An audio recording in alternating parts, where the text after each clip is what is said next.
I guess the first question would just be why? Why do you want this position? Well, I became very frustrated attending meetings. I started attending meetings back when Steve Flood was the controller, and not because he was controller, but because of the pension board. I did not agree with a lot of the things they did with the pension board. I thought they made monumental mistakes. When I ran the city of Pittston, I was the administrator of the 3 pension plans up there, so I had some information as to what they were doing and didn't understand why they were doing it.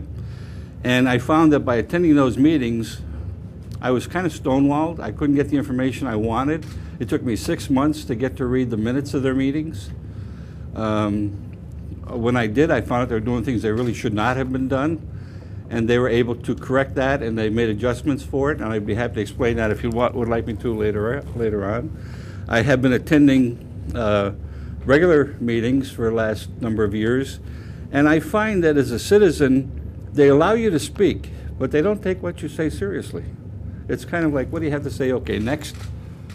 I thought I had some good ideas. I presented some of them to you in that little packet that I handed out.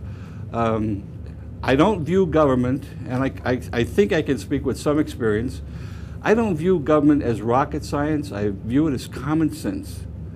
And the lack of common sense in what I've experienced of late is astounding, absolutely astounding. The things they're doing. I sit and I watch people time after time say, elect me. I'm the best thing since sliced bread. I have the answers. I have the solutions. I can solve these problems. And the first thing they do is go out and hire consultants. Most recent is this financial consultant that Luzerne County just hired, and I had an opportunity to look at it online. My Lord, if you could just look at the yellow that I marked there, these are items that they're suggesting should be done. These are impossible to do. Absolutely impossible. It'll never be done. It cannot be done. And it's just filling up a paper. That's all they do. And I'd be happy to discuss them with you too as to why I think it's never going to be done.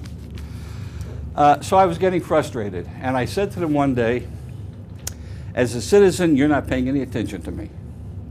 There's an election coming up, and I might give serious thought to getting involved.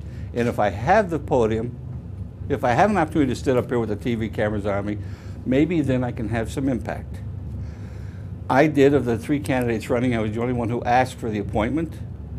I thought that if I could get the 2 years that was available, that's I'm not looking for a career. I'm 66 years old. You know, my days are gone. But I do think I have something to offer. And I thought if I had those 2 years, I could have done what I wanted to do. Just to bring everyone up to speed at the table, he's referring to Marianne Trilla's unexpired term. Yes, I am. She became county commissioner. There were 2 years of an open office. The only individual to apply for that? Of those running.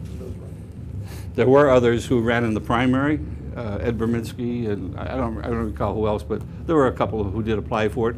The governor chose not to fill any spots throughout the state, which I thought was pretty silly. When you talk about the main auditor of the county, you're not going to fill a spot. You know, where's the check and balance here? But I did apply for it, and I really thought if I had those 2 years, I would have signed my life away saying I will never consider running for office. I'm not looking for a new career, but I am looking for to have the opportunity to give some input and to help solve some of these problems. I don't see, what I see happening now is gotcha. Everybody is blaming everybody. Everybody's trying to trap everybody. They have a budget system they're going through right now that's, in my estimation, it's laughable. They take a person with $1 million budget and give them a half hour to explain it away. They know what they're going to ask when they sit down. The guy presenting the budget has no clue what they're going to ask. He just tells them what he wants. And after 2 weeks of preparation, they got you. What about this? You know we're broke. You can't do that. Excuse me. You're asking me to run my department. You're asking me to run my office. I've told you what I need, and you're telling me you're broke. Well, then why are we going to do a budget hearing?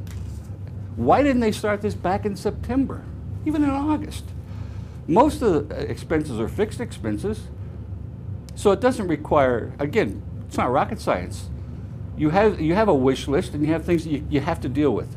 They're there, they're contracted. They wait until the last minute and they limit everybody to a half hour, 15 minutes. I don't think anybody would think that's a reasonable amount of time to present budgets that are in the hundreds of thousands, perhaps millions.